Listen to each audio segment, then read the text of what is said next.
Swiggy జొమాటోలతో మద్యం home delivery, తొలుత beer wine సరఫరా అంటూ ఒకరు చూస్తాం. ఇది చాలా మందికి ఇంట్రెస్టింగ్ న్యూస్ ఇది. ఒకసారి దాన్ని కూడా చదువుదాం. స్విగ్గీ జొమాటోలతో మద్యం హోమ్ డెలివరీ ఆలోచనలో పలు రాష్ట్రాలు, త్వరలోనే పైలట్ ప్రాజెక్టు. ఇప్పటికే ఒడిశా, బెంగాల్లో మద్యం హోమ్ డెలివరీ 20 నుంచి 30% పెరిగిన అమ్మకాలు అంటూ ఇక ఈ రాష్ట్ర ప్రభుత్వానికి ఆదాయం పెరుగుతుందంటే దేనికైనా చేస్తుంది, అందులో no doubt. Swiggy, Zomato, big basket, Blinkit లాంటి హోమ్ డెలివరీ యాప్ల ద్వారా మద్యాన్ని కూడా హోమ్ డెలివరీ చేసేందుకు అనుమతించాలని ఢిల్లీ, కర్ణాటక, హర్యానా, పంజాబ్, తమిళనాడు, గోవా, కేరళ రాష్ట్రాలు భావిస్తున్నాయి. ఇందుకోసం పైలట్ ప్రాజెక్ట్ కూడా రూపకల్పన చేస్తున్నాయి. ఈ మేరకు జాతీయ వార్తా సంస్థ ఎకనామిక్ టైమ్స్ ఒక కథనం వెల్లడించింది.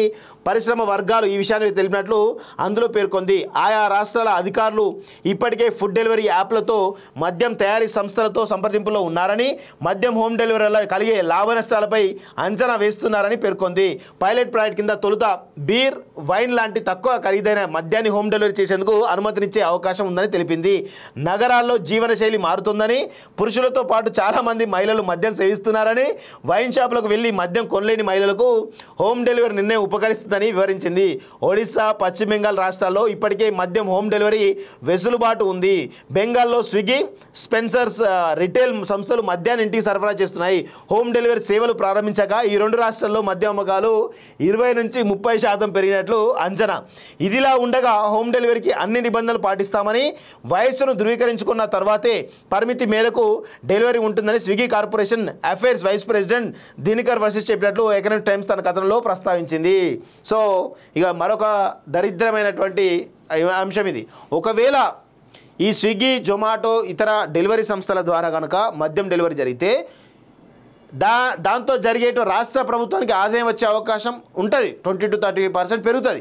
కానీ దానివల్ల జరిగేటువంటి దుష్పరిణామాలు ఏవైతే ఉన్నాయో చాలా అధికంగా ఉండేటువంటి అవకాశం అయితే ఉంటుంది. దాంతో ప్రాణ నష్టం కూడా అధికంగా జరిగేటువంటి అవకాశం ఉంటుంది. కాబట్టి దీనిపైన చాలా సీరియస్ చర్చ జరగాల్సిన అవసరం ఉంది. సరే, దీంతో ప్రభుత్వ ఆదాయానికి పెద్ద ఎత్తున వచ్చే అవకాశం ఉన్నప్పటికీ కూడా దాంతో జరిగేటువంటి దుష్పరిణామాలు కూడా అదే విధంగా ఉంటాయనేది ఈ రాష్ట్ర ప్రభుత్వాలు గుర్తుపెట్టుకోవాలి.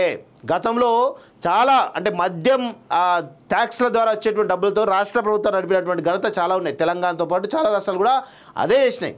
సో ఇప్పుడు హోమ్ డెలివరీ అన్నారంటే కథమే. ఇక దాంతో చాలా పెద్ద ఇది మాత్రం మందుబావులకు ఊరటనిచ్చే అంశం. దీనికి టైం ఫ్రేమ్ ఒక లిమిట్ పెట్టాలి. ఎందుకంటే 12-1 తర్వాత కూడా మద్యం డెలివరీ అంటే మాత్రం చాలా పెద్ద ఇబ్బందికర పరిస్థితులు ఉంటాయి. దానిపైన ఒక సీరియస్ చర్చ జరగాల్సిన అవసరం ఉంది. 10 లోపు 11 లోపు మాత్రమే మద్యం డెలివరీ ఉండే విధంగా ఒక నిర్ణయం తీసుకోవాలి. దాన్ని దాటితే కనుక ఖచ్చితంగా మద్యం డెలివరీ ఉండకూడదు అనేటువంటి కఠినమైనటువంటి నిబంధన అమలు చేయాలి. ఆ నిబంధనలు కనుక కొంగలో దొరికితే కనుక ఖచ్చితంగా వాళ్ళపైన కఠినమైనటువంటి చర్యలు తీసుకునే విధంగా ఒక పాలసీలు రావాల్సినటువంటి అవసరం అయితే ఉన్నది.